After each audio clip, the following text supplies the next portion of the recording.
Thanks for staying with us for TV5 News at 9. It is now time for Education Matters with Saginaw Intermediate Schools. We are here with Instructional Technology Program Director Mark Lyons to talk about students and their screen time. We appreciate you being here. I'm so excited to hear what you have to say about this. We should start with, we hear a lot about screen time these days. From your perspective as an instructional technology expert, what are the biggest concerns parents, grandparents, educators should really be paying attention to? Yeah, it's not really the amount of screen time that the kids are having, but it's what they're replacing it with. So we know that sleep is being missed. We know that physical play is being missed. We know these things are needed for typically developing kids. So that is the biggest concern, is the unhealthy balance. Well, a lot of people are asking how much screen time is too much. You just said that, that doesn't matter, but should parents put a limit on it, or do you suggest that? Yeah, I mean, if you go on your smart device and type in screen time, it's kind of scary because the average is right now 7 hours per day for kids, and that's not even the screen time that they have in schools. So that is a major concern, yeah. Are they even up 7 hours outside of school? Yeah. That's a lot. Is there a way to kind of look at how it's impacting, mental health, social skills, and then also the ability to learn when they are in school? Yeah, so those we can answer with numbers because we know that there's depression, there's anxiety. These are all on the rise for our kids. But we also have to look at how we replace that behavior. So we can start talking about there's things that we can do, whether it's going outside, joining sports, board games. These are things that we can start talking about instead of just cutting them off from that device.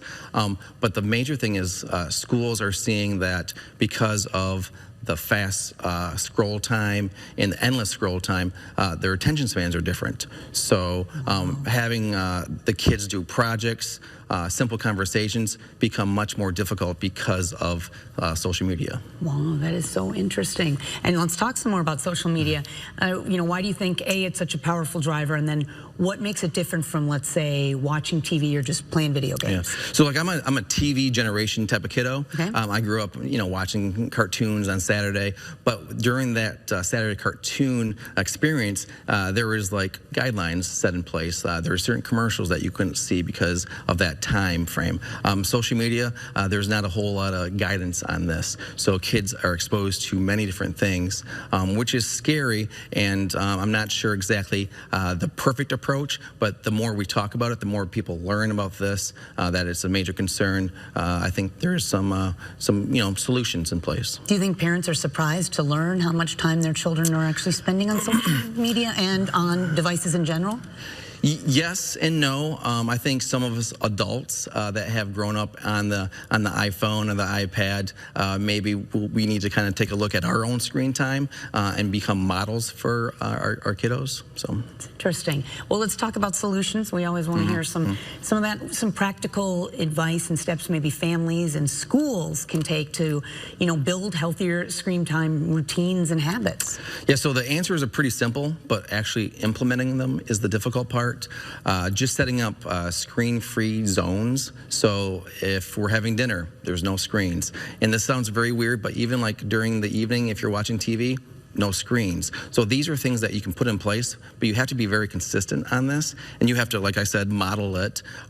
There's a lot of other things, like I said, having a replacement behavior. Instead of just taking the screen away, you have to make sure you provide your students or kids something that's going to replace that screen. That's great advice. Well, we've also talked about the challenges of screen time, but it's not all negative. There are some positive, things that we're seeing, and also productive ways using it in the future to learn. Tell us about those. Yeah, so the same devices that we're talking about are the same devices that I see in my profession that kids are providing or creating podcasts. They're starting small businesses. They're coding robots. So those are the same things, but they're using the device with intent. So that's the big difference right now. I mean, you can have this conversation about the unbalanced screen time, but if the child is using it for intent and creating something, it's much different than what we're talking about, the endless scroll that the social media apps are designed to keep you on. And that's one of the biggest things about when we talked about TV.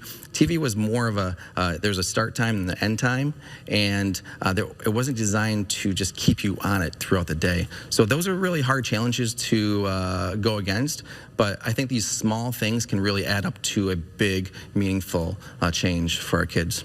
Now, a lot of parents, understandably, a little nervous because they know children love all of this. You know, what would you say the takeaway here is to get started in the process of kind of monitoring and helping your child? Yeah. Baby steps, small steps that you can start in, even having the conversation. I know I have 2 daughters, and we've just started this conversation about not having the device in the bedroom anymore. It's you know, it's on the counter charging during the night, not at the dinner table. I mean, I do this for a living, and I'm on the screen a lot.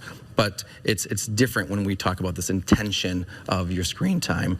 And I think, you know, small things, like I said, baby steps. It's going to be a lot of work to get to where we need to be.